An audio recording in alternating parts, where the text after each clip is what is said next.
नामवर अदाकारा हरीम फारूक ने हालिया गुफ्तगू में अपने शादी के हवाले से खुलकर बात की और वाज़ेह किया कि वो ऐसा शरीक हयात चाहती हैं जो किसी किस्म की शर्त आयद ना करे बल्कि एक अच्छा और समझदार इंसान हो। इन्होंने इतराफ किया कि हालिया दिनों में इनसे शादी के मुतालिक सवालात में इजाफा हो गया है, जिस पर वो खुद भी हैरान है। इनका कहना था कि लगता है जैसे वाकई इनकी शादी का वक्त आ गया है, क्योंकि हर तरफ यही सवालात किए जा रहे हैं। जब इनसे पूछा गया कि अगर वो हकीकत में दुल्हन बने तो अपने ब्राइडल ड्रेस के इंतखाब के हवाले से क्या सोच सकती हैं, तो इन्होंने मुस्कुराते हुए जवाब दिया कि अभी तक इस बारे में कोई हतमी फैसला नहीं किया, लेकिन इन्हें खुशी होती है कि जब लोग इन्हें अरूसी लिबास में पसंद करते हैं। अदाकारा ने अपनी गुफ्तगू के दौरान एक दिलचस्प नुक्ते पर भी रोशनी डाली। इन्होंने मुख्तलिफ अदाकारों के साथ काम किया, मगर इनके साथ काम करने से शादी का कोई ताल्लुक साबित नहीं हुआ, जबकि दीगर अदाकारें काम के दौरान ही शादी के बंधन में बंध गयी। और इन्होंने ये भी बताया कि हालिया दिनों में इनके वालिदैन भी इनसे बार बार शादी के बारे में सवालात करने लगे हैं, जिस पर वो अपने वालिदैन को यही जवाब देती हैं कि जब दिल चाहेगा या जब कोई मुनासिब शख्स मिलेगा तो शादी कर लेंगी। इन्होंने मजीद कहा कि अक्सर रिश्ते आते हैं मगर वालिदैन इन्हें मुस्तरद कर देते हैं और मजाकिया अंदाज में कहती हैं कि बाज़ औक़ात तो ऐसा महसूस होता है जैसे कोई लड़के का रिश्ता लेकर आए तो वालिदैन हैरान होकर कहते हैं कि इसकी हिम्मत कैसे हुई। ताहम इनके वालिदैन ने कभी अपनी ख्वाहिश इन पर मुसल्लत नहीं की और ना ही कभी ये कहा कि चूंकि वो डॉक्टर हैं इसलिए इनकी बेटी को भी किसी खास पेशे से ताल्लुक रखने वाले शख्स से शादी करनी चाहिए। इनके मुताबिक वालिदैन की वाहिद तरजीह यही है कि जिस शख्स से शादी हो वो एक अच्छा इंसान हो और बुनियादी इलाकी इक़दार का एहतराम करे। इन्होंने मजीद कहा कि इनके घर में असूल और इक़दार बहुत अहमियत रखते हैं और इन्हें मुकम्मल आजादी दी गई है कि वो अपनी जिंदगी के फैसले खुद करें, मगर कुछ बुनियादी रेड लाइंस ऐसी हैं जिन्हें अबूर नहीं किया जा सकता। इनका मानना है कि शादी किसी दबाव या समाजी दबाव के तहत नहीं होनी चाहिए,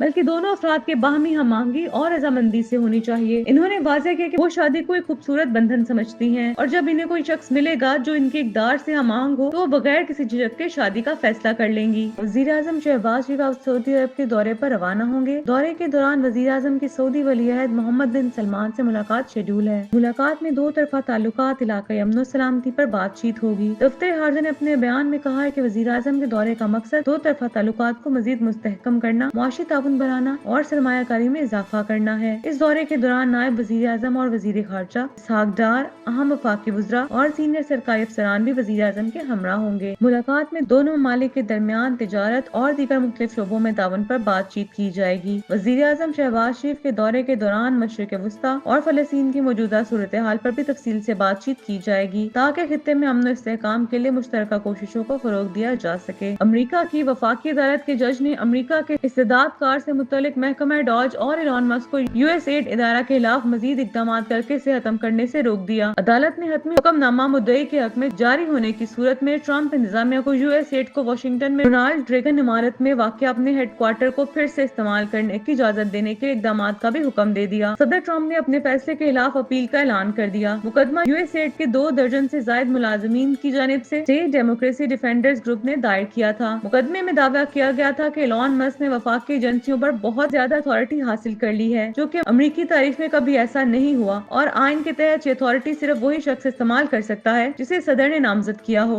और सेनेट ने इसकी बतौर अफसर तौसीक की हो। मैरीलैंड की वफाकी अदालत के जज थियोडोर चंग की जानिब से ये फैसला ट्रंप इंतजामिया की जानिब से वफाकी हुकूमत का हजम कम करने की कोशिशों पर ज़रब करार दिया जा रहा है। ऑस्ट्रेलियाई क्रिकेटर उस्मान ख्वाजा फलस्तीनियों पर इसराइली दहशतगर्दाना हमलों और सैकड़ों शहादतों पर एक बार फिर मैदान में आ गए। ऑस्ट्रेलियाई क्रिकेटर उस्मान ख्वाजा फलस्तीनियों पर इसराइली दहशतगर्दाना हमलों और सैकड़ों शहादतों पर एक बार फिर मैदान में आ गए। उस्मान ख्वाजा ने सोशल मीडिया पर पैगाम जारी किया कि एक दिन में 130 से ज्यादा बच्चे मारे गए हैं, बगैर किसी वजह के जंग बंदी को तोड़ा गया है। उस्मान ख्वाजा ने लिखा कि तसव्वुर करें कि अगर ये सब मुहालिफ तरफ से होता तो फिर कितने गुस्से का इजहार किया जाता। तमाम जिंदगियां बराबर नहीं है, ये बच्चे बस तारीख में नंबर्स बनकर रह जाएंगे। इन्होंने लिखा कि इनके भी नाम हैं, माएँ, बाप, बहनें और भाई हैं, जैसा कि आपके हैं। हम इस बर्बरियत को मामूली नहीं बना सकते, लेकिन मुझे खदशा है कि हम पहले ही कर चुके हैं। उस्मान ख्वाजा ने यह भी लिखा कि मुझे बिल्कुल यकीन नहीं आ रहा कि ये अब भी हो रहा है। याद रहे कि उस्मान ख्वाजा इससे कबल भी फलस्तीनियों से भरपूर तरीके से इज़हार यकजहती कर चुके हैं। वाज़ेह रहे कि इसराइल ने गुज़िश्ता रोज जंगबंदी तोड़ दी। गजा पर सेहवानी तैयारों ने सहरी के वक्त अमरीकी साख्ता बम्बों से वहशियाना बमबारी की। हमास की वज़ीर-ए-आज़म, नायब वज़ीर-ए-आज़म, इंसाफ और नायब वज़ीर दाखिला समेत 413 फलस्तीनी शहीद और सैकड़ों जख्मी हो गए। शोहदा में बड़ी तादाद खवातीन और बच्चों की है। वज़ीर-ए-आज़म के मशीर बराए सियासी अमूर राना सनाउल्लाह ने वाज़ेह अल्फाज में कहा है कि जो ना सिर्फ रियासत के खिलाफ खड़े हैं और दहशतगर्दी में मुलव्वस है, इनके लिए किसी भी किस्म की नरमी या मुज़ाकरात की कोई गुंजाइश नहीं। इन्होंने इस मौक़िफ़ का इजहार एक निजी टीवी चैनल के प्रोग्राम में खसूसी गुफ्तगू के दौरान किया, जहाँ इन्होंने कौमी सलामती के पार्लिमानी कमेटी के हालिया इजलास के हवाले से तफसीलात पेश की। राना सनाउल्लाह का कहना था कि इजलास में अस्करी और सियासी क़यादत से मुतफ़क्का तौर पर ये तय किया कि दहशतगर्दी किसी भी सूरत कबूल नहीं की जा सकती और न ही इसके मुर्तकिब अफराद से कोई मुज़ाकरात किए जाएंगे। इन्होंने कहा कि रियासत की कोई रिट को हर हाल में बरकरार रखा जाएगा और जो अनासर इसके खिलाफ हथियार उठाएंगे इनके साथ आहनी हाथों से निपटा जाएगा। बलूचिस्तान की मौजूदा सूरत हाल पर बातचीत करते हुए राना सनाउल्लाह ने तस्लीम किया कि सूबे में कई हकीकी मसाइल मौजूद हैं जिन्हें हल करना नागजीर है। इनमें बुनियादी सहूलियात, तरक्की मंसूबों की कमी और लापता अफराद का मामला भी शामिल है। ताहम इन्होंने इस मौक़िफ़ को यकसर मुस्तरद कर दिया कि इन मसाइल को दहशतगर्दी का जवाब बनाया जा सकता है। इन्होंने कहा कि बलूचिस्तान के अवाम की महरूमियों को दूर करना हुकूमत की अहम जिम्मेदारी है और इस पर तवज्जो दी जा रही है, लेकिन इन मसाइल को दहशतगर्दी के साथ जोड़कर गलत तासुर देना दुरुस्त नहीं। इनका कहना था कि दहशतगर्दी एक मुजरमाना अमल है जिसे किसी भी वजह से जायज करार नहीं दिया जा सकता। हुकूमत पाकिस्तान की अवाम के मसाइल हल करने के लिए संजीदा इकदाम